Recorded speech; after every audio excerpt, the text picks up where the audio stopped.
Ground Zero, $1 Million Days podcast has been a long time in the making. My name is George Passis. And I'm Robbie Tricare. This is day one, huh? It is. Pretty exciting. I mean, we've been talking about this for quite some time.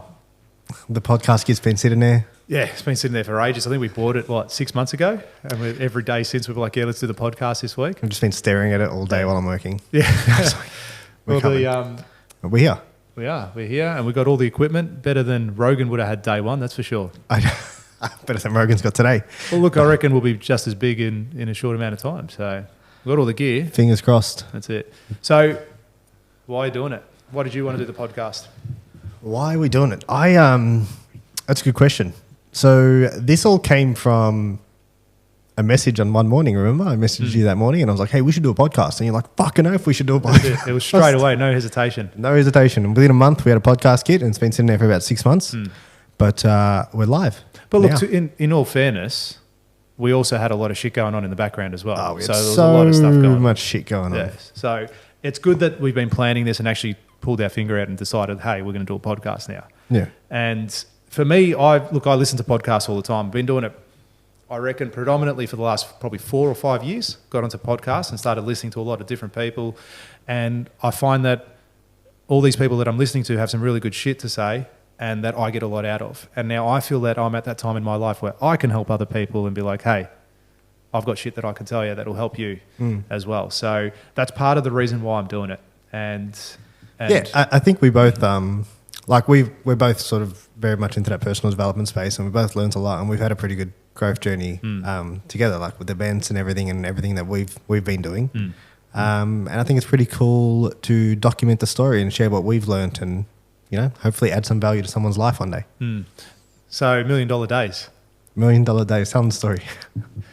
How we came up with the name.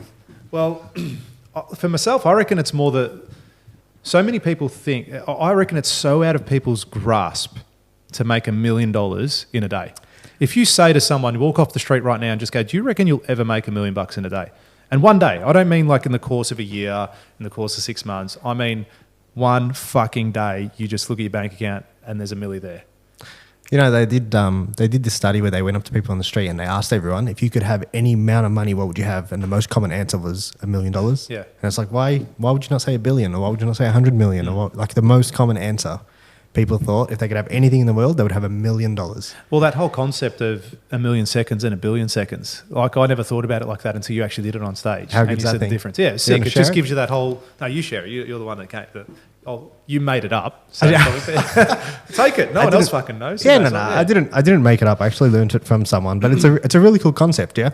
And I'll share it for those of you who maybe haven't seen us live. But it's the concept of understanding the difference between 1 million and 1 billion. And I think we struggle to fathom how much 1 billion actually is because it's 1,000 million, right? And the best way I've ever heard it described was with time. And they spoke about 1 million seconds and 1 billion seconds. And if I said to you, let's go on a trip and we were going to go for 1 million seconds, we'd be gone for 11 days. But if I said, let's go for 1 billion seconds, we'd be gone for 32 years. That's the difference between 1 million and 1 billion. They're not the same. Do you know what I realised about $1 million? What? It's not that much. I learned that once I made my first $1 million. Yeah, it's one of those things like, you know, when you learn more, you realize how much you don't know. Yeah. When you make more money, you realize how much more money there is out there. Yeah, exactly right. And we had that position. We were in that time frame, and I remember the day I made it. I made that first $1 million. It was in the bank account. I look at it, and I'm like, what day was it? It was November 20. It was November 17. It was like a Tuesday or something. I don't remember the fucking date. Jesus, it's good enough that I remember the date. But it was 2019. 2019, just pre-COVID, the summer before COVID, and it was that day, but like easy come, easy go. COVID came and absolutely cleaned us up as far as how we were operating as a construction company, and it went down so quickly. Oh, that's when I realised that $1 million is fuck all.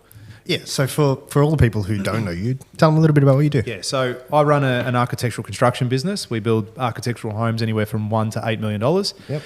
And aside from that, I've also got a consulting business which coaches and mentors builders how to run successful construction companies. On top of that, I'm now business partners with yourself in Legacy Media as well. So we're multiple business owners. We've teamed up end of last year to start bringing live events, and that's just been a phenomenal journey. And that to me has been my whole goal really, to just do an event and walk away and say, hey, we made $1 million today. And that's where I saw the possibility of it. In all honesty, I've probably made $1 million in a day, in the sense that when I sign a contract for a project, that's when you really make your money. Right there. The day you sign the contract, you've made $1 million that day. For me, and how you should do it as a builder, your job is to then protect that money when you're actually building and make sure that doesn't go south. You don't start chewing into the That's right. profit. Yeah. That's right. But the concept of us doing the $1 million, say, from an event, from sales in a day, that's what sparked my interest, and now that's the new challenge for me. That's what I really want to do. And I just see that people don't have that mindset where they can go, it's so far beyond them to make $1 million in a day that they don't even, it's like they give up before they even try. That's what I think about people. They may not even try. It's just so far beyond their capabilities. Yeah. They never try. Just they don't believe. There's no belief. Exactly right. And I'll tell you a story, and I think I've shared this with you before in the past, but I had a mate in year 12. We were walking home from school and a Ferrari drove past us. We were in the back street, hammered down the road. And he looks at it and goes, fuck, I love that car. And then he immediately followed it up with, but I'll never have one. Oh. I know. And I looked at him right away and I'm like, what the fuck? I go, fucking oath, you'll never have one.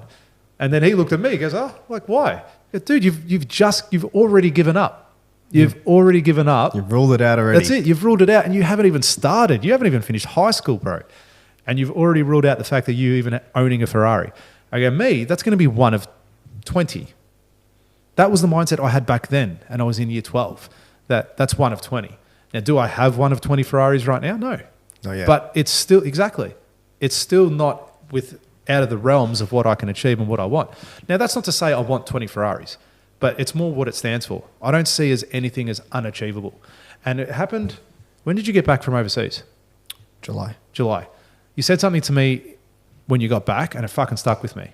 I did? Yeah. What'd I say? You said, why the fuck can't I land my yacht on my... No, sorry. You go, why the fuck can't I land my helicopter on my super yacht? Yeah, so there's a story behind that, though. Yeah. I was sitting just off the Greek islands, and I was sitting on a boat that I thought was pretty cool. And I look to my left, and I see a super yacht and a helicopter landing on it. And I'm like, well, why aren't I there? Yeah. Like, why can't I do that? You know what I mean? There's people doing that right now. I saw it live. It happened in front of me. Hey? Did it piss you off? A little bit. Yeah. I was pissed off when you told me. I thought, fuck, why can't I do that? Like, I can do that. You know what I mean? And it's like, all right, new goal. Let's go. Absolutely. Yeah. But I resonate with what that means. Do you know what I mean? I resonate a lot with 100%. Why? And another saying, a little saying I love, it's like, why are you playing so small? Yeah, that's something we push a lot now too. Yeah, but I love it though. People don't get it. I'll say it at one of our events. I'm like, why are you playing so small? People don't resonate with it as much as they should, because you're like, fuck, think about everything you're doing. 9 times out of 10, you're playing too small. But that's not going to resonate with everyone. Yeah. If you think about, you talk about the whole events thing and everything we've been doing over the last, well, it's only been this year. Yeah. We did that program. February. We did that program end of last year, October or something like that. We wrote it. When did we commit? Was it December? So a bit of backstory for everyone watching at home and listening through the magic of podcast world.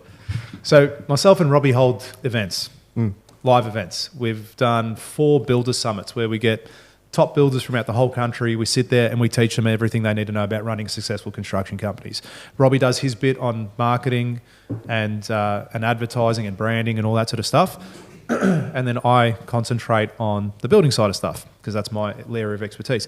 We've run 4 events now, had hundreds of builders come to these events. Our very first event, we had 70, 80 people there, and everyone's thereafter has been close to 100 people getting to the events. Yeah, it's and grown we've done, every year. over 800...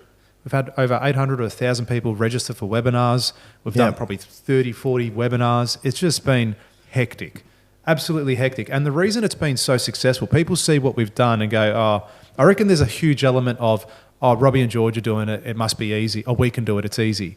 But we've gone fucking balls deep. We invested so much time, so much effort, so much money, all the teachings we did. Like, how much time and effort did we invest and money did we invest in becoming professional speakers? Yeah, went and did learning literally a 20-day course which cost us tens of thousands of dollars on how to become professional speakers. Yeah, but worth every dollar. Worth every cent. Yeah. It literally paid itself off after our first event and then some. And then we've done 4 more thereafter and just continuously growing and expanding that whole business.